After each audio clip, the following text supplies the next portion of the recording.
I see. Welcome to Grapple Games. We are playing some board games today, just testing our stream onto Twitch. So, getting ready for Friday Night Magic this coming Friday. Alright, so, introductions. Let me see if I can tilt this over here. So, hello, I'm Josh, and today with me is Chris, my buddy Chris. He's a regular here playing board games. I am. Yes. Awesome. Alright, so first game that we're going to be playing today is Hounded. This is a two-player, asymmetric two-player game. A lot of fun. Kind of has a feeling of chess game, you know.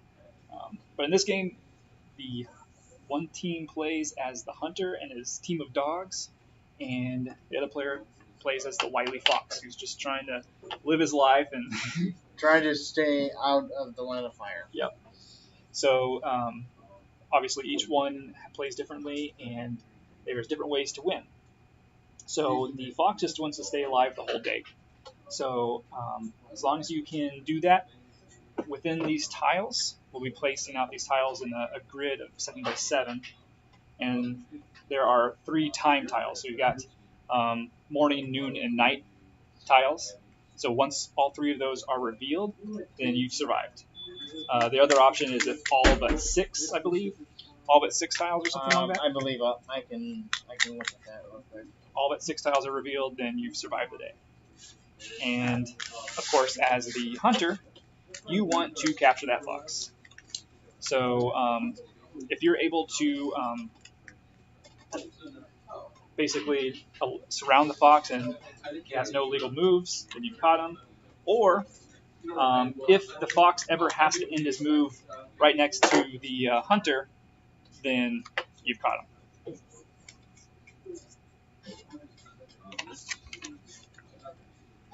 him. So each piece has different ways that they can move, and we'll get the board set up so you can see everything. But basically you'll have a little cheat sheet that tells you how all the different pieces move. Essentially, the fox can move 2 spaces or 3 spaces, but only one of those moves can be a diagonal. So you can move, straight once, then one diagonal, and then left or right, or any combination of those.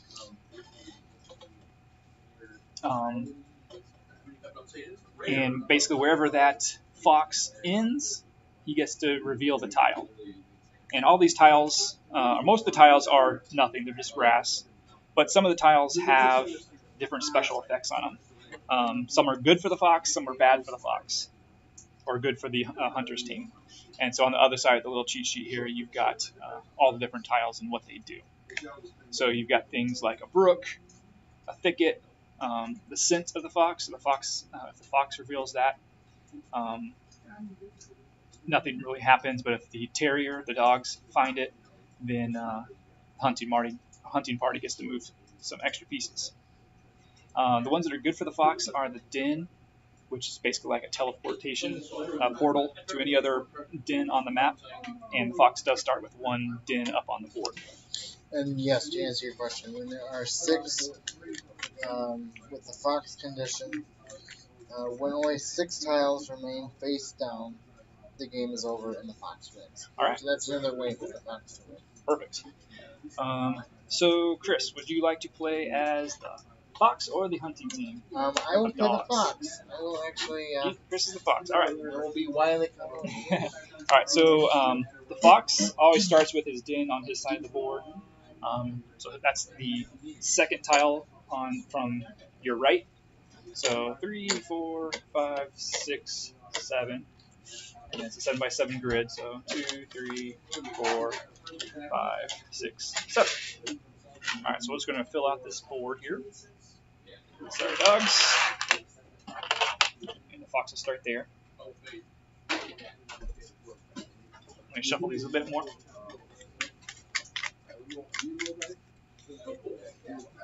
I'm just reminding myself of how this game plays because I haven't played it in a long time. Yeah, it's been a little while since I played it, but we played it quite a bit. Yeah, we have. And it's a lot of fun. It's really different on each side. They play a lot different. And the strategies are different. And I would say a game takes about 10, 15 minutes maybe. Yeah, once you know what you're doing, and the turns can go pretty quickly. Yeah. I think you can get. There's several games you can swap roles. Yep. For a complete, not really a complete game, but a full experience. Exactly. And the artwork in this game is phenomenal. It's really cute. I mean, look at this little fox guy here. Hopefully you can see that. Look how cute he is. You got the little dogs. You got little terriers. And you know what? Chris, do you mind setting these out, the grid, and I'll talk about each of the pieces. Yep. Okay. So I kind of already explained how the fox moves. You can move 3 spaces, any combination of directions, but only one can be a diagonal. Then you have the hunter, the master of the hounds. He can only move 1 space in any direction. And his special rule is if the fox ever ends his turn next to this guy, he is caught. The hunting party wins. And then 3 of the dogs are the foxhounds. So the foxhounds are the fast runners. They can move up to 2 spaces if it is in a straight line. Otherwise, they can move any other direction in only 1 space. They also actually have a special ability. They can actually move through other hunting party pieces. So normally you can't go through pieces, but the foxhound breaks that rule. Next, you have the terrier. He can move 1 space in any direction, and he also is able to uncover tiles. So whatever tile he ends on, as the hunting party, you get to secretly look at that. And depending on what it is, you may have to reveal it, or you may secretly keep it down. So you will automatically reveal it if it's anything except the pieces that help the fox. So if it is a fox trap or one of his dens, you can actually leave those down. In addition, if he lands on a fox den, he can also bury it, so he can fill the hole in. But both sides can use that to their advantage, for sure. Yep. And another cool thing about the terrier is he can actually crawl through those fox dens and use them just like the fox can. So he can teleport around the board chasing the fox. So that is the terrier. He's kind of the most versatile. Well, not versatile, but has the most rules to him at least. And the last dog in the hunting party is the bulldog.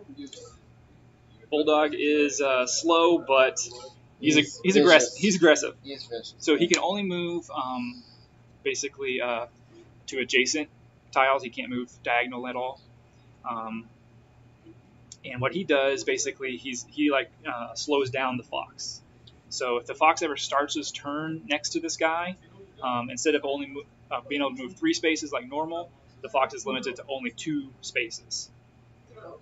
So he slows down the fox. And after all that explanation, I lost track of where I was with the grid. Oh, all right. So we're almost done here. I hope you mix these up well for me. That's all. Hopefully you weren't peeking at him. No, I was not peeking. Oops, got one. There we go. All right. So we got our grid out. Let's make sure that's lined up. And I believe hunting party starts first. Yeah, the hunting party does start first, and they do set up in a specific order here. So hopefully you can see all these. So on the hunting party side, the far left space goes to one of the foxhounds, and then the other 2 foxhounds go on the far right 2 corners. The hunter goes smack dab in the middle, with his trusty bulldog to his left, and then the terrier to the right.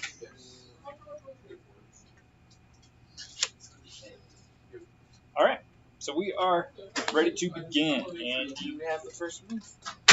All right, so let's make sure that we can see the board good here on the camera. Move forward, maybe. How does this look? Let's see. All right, that should be good.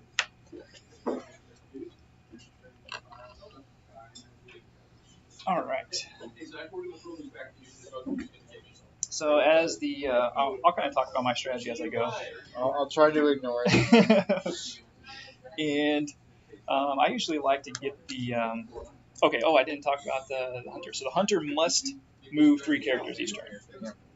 So you don't have a choice. You have to move 3 pieces. So usually I like to get my little foxhounds out as fast as possible. And it does say that at the top of the Yep.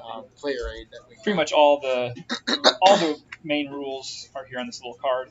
So as we uncover these tiles, I'll go over their special effects with you. So I like to get the little foxhounds out, so they can move 2 if they're going straight. So we'll move 1, 2, and 3.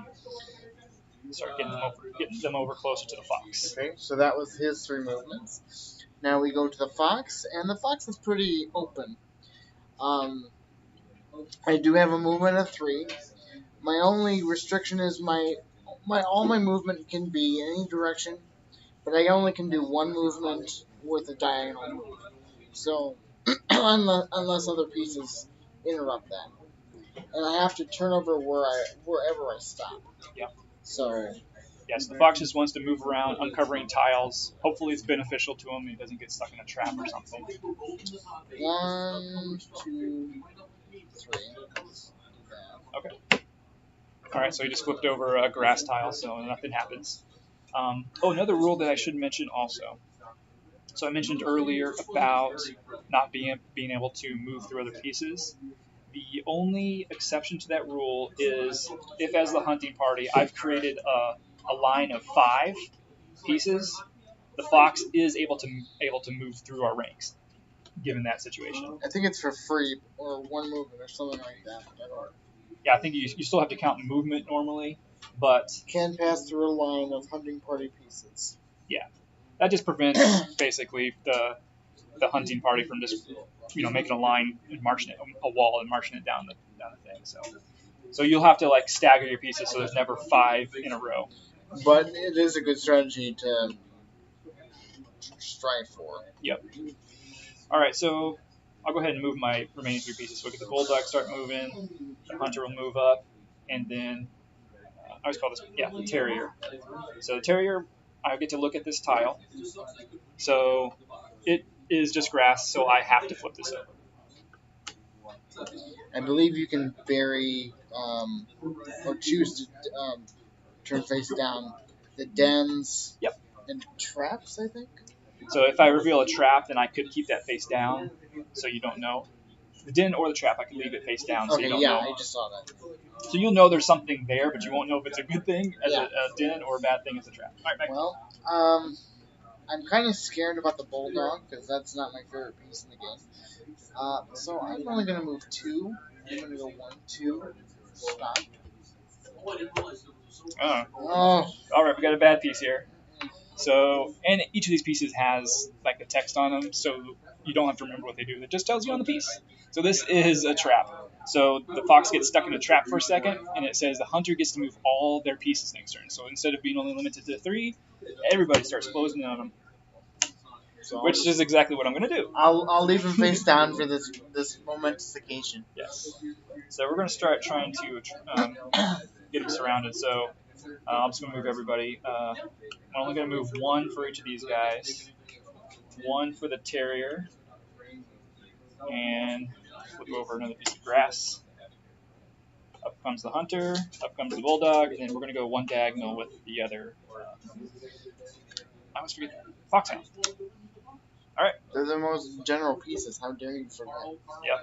They're kind of your chasers. They're chasing the fox around, and the hunter and his other dog are slowly trying to keep up. So I was going to go forward, but I feel like I have to go backward now. No, you want to come right next to the hunter. I don't. No, I do you. not. Come on. 1, 2. Stay there. Grass. All right, so I'm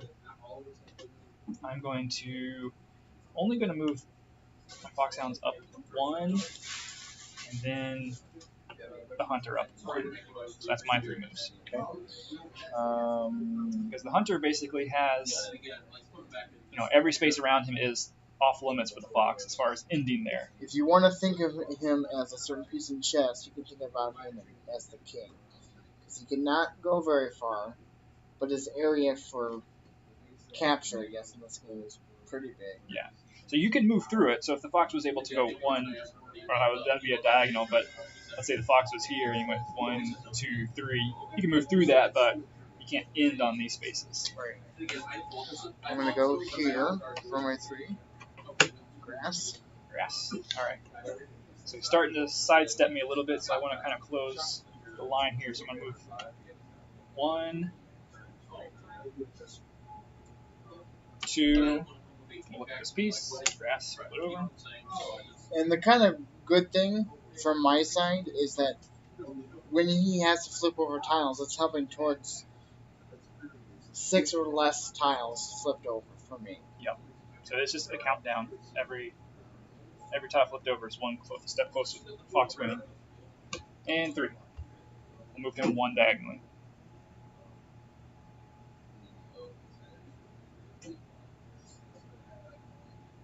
One, 2. Alright, so we've got another tile. This one is good for the fox. So it says he gets to move 1 additional space and flip that new tile.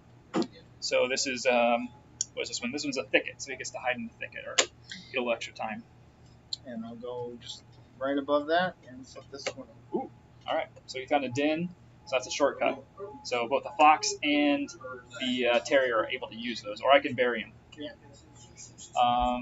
Alright, well he's about to slip through the ranks here, so I'm going to close this little hole and move 1, 2, 3. Oof.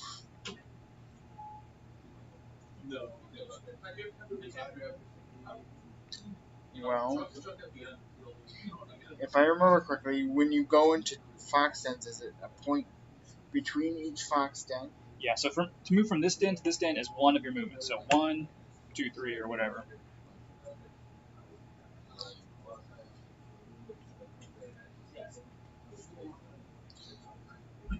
Oh, and I'm technically next to the bulldog. Oh yeah, correct. He's starting his turn next to the bulldog, which means he's only able to move 2 spaces this time. So I've really kind of slowed him down here. Glad I caught that. Me too, Chris. Thank you. You're welcome. If you win, that's why. All right, let's see here. How can I really trap this fox? I would hope that you don't trap the fox. So I got him in the corner, but the fox is tricky. He's able to get out of there pretty easily sometimes.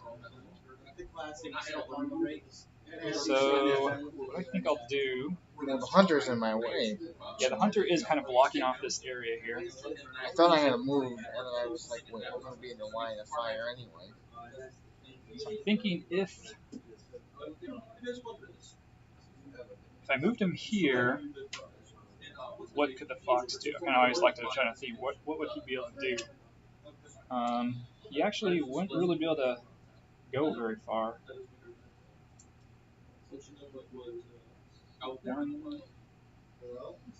So what I'll do is I'll move the hunter here, move up the bulldog, and move up the foxhound. And pieces cannot share the same space. So that effectively is blocking my den. And Chris, I'm not sure if you can get out of this one. Well, I can at least... No, I can't do that. No. I don't see... I don't... Yeah, I think I've actually got you trapped here. I think so. So just to kind of show it played out, you can move 1, 2, 3, but then he's still ending next to the hunter, so that's a loss. You go 1, 2, 3, but still same thing. So I think there's really no way I think if you didn't block this, I would have had. a shortcut. Yeah. Although, All right. Well, that's the end yeah, of the game. surprise, surprise. We caught that fox quick. Yeah. Sometimes, and it's the luck of the draw too when you shuffle the tiles. But that's the random element to this game. Mhm. But I think overall, it's a nice chess variant, chess-like game that actually works well with you. Yeah. It's a great two-player game. Yeah. A great 2-player game. All right. Well, you want to switch sides or? We can do that. Okay. So we're just going to switch sides. We'll have Chris be the hunting team. You finally show up. Hey, what's up?